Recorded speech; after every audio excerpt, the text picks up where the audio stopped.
La forêt de Sarcelles, située dans les hauteurs de Blonzac, fait partie intégrante de la forêt départementalo-domaniale à Goyave. Dans les années 80, elle fit l'objet de défrichements illégaux sur une centaine d'hectares.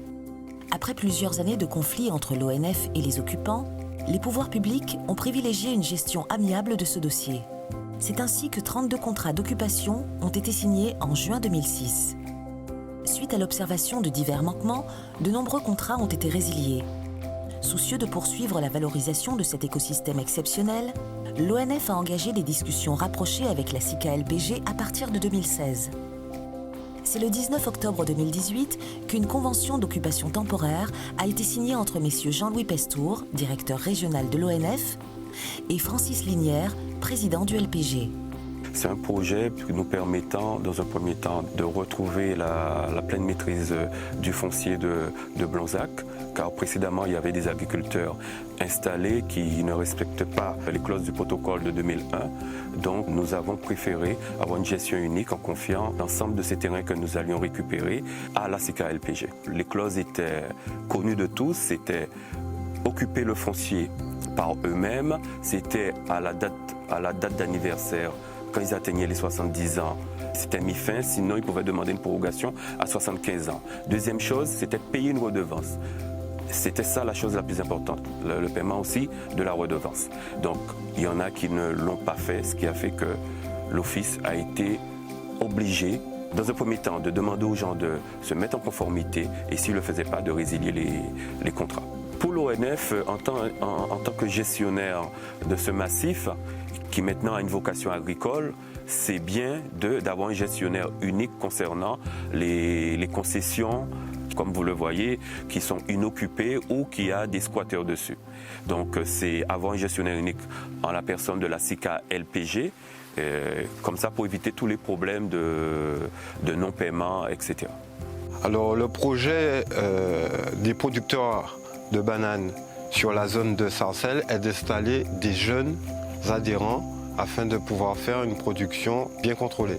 Nous nous sommes rapprochés de l'ONF qui, lorsqu'il nous a présenté sa mission de récupération de foncier dans la zone de Sarcelles, nous nous sommes tout de suite positionnés pour avoir ce foncier. Ensuite, nous avons eu une trentaine de demandes au niveau de nos adhérents.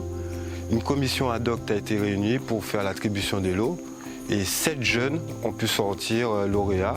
Donc la mission principale du LPG va être d'accompagner et d'encadrer ces jeunes, accompagner les jeunes surtout dans les dossiers d'investissement, donc notamment de voirie, de mécanisation, et d'encadrer les jeunes notamment sur les différents itinéraires techniques que nous allons proposer afin qu'ils réalisent une banane de qualité.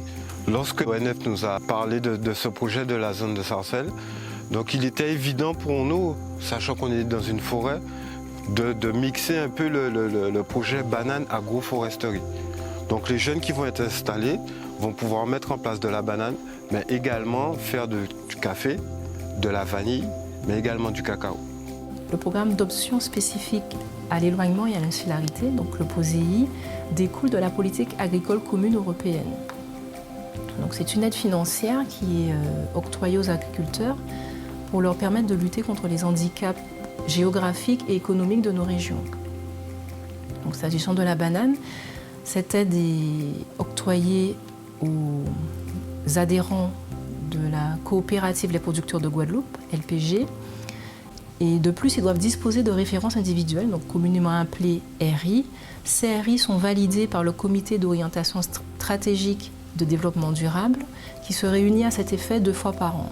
Le pourcentage d'aide d'État pour ces investissements peuvent être de 60 à 80%. Par contre, pour les jeunes qui ont bénéficié de la dotation jeune agriculteur, ce taux d'aide peut aller jusqu'à 90%. C'est un bon bitement, moi, puisque dans la mesure que je ne suis pas faite, on n'y est pas organisé côté site, je ne suis pas faite, nous pas ni de l'eau agricole, nous pas ni hangar collectif. Et on a pensé que moi qui ai installé 34 ans, on a travaillé dans précarité, puisque pas ni chimie, on a forcé, on a fait misère en machin. Moi, économiquement, on a perdu aussi, puisque c'est plus journée de travail qu'on a payé pour moi acheminer banane moi, puisque quand on n'est pas monté, on n'y est pas habité, c'est un tracteur que nous travaillons. Alors moi, je pense que ça rapporte en plus pour tous les agriculteurs qui sont installés à Sarcelles.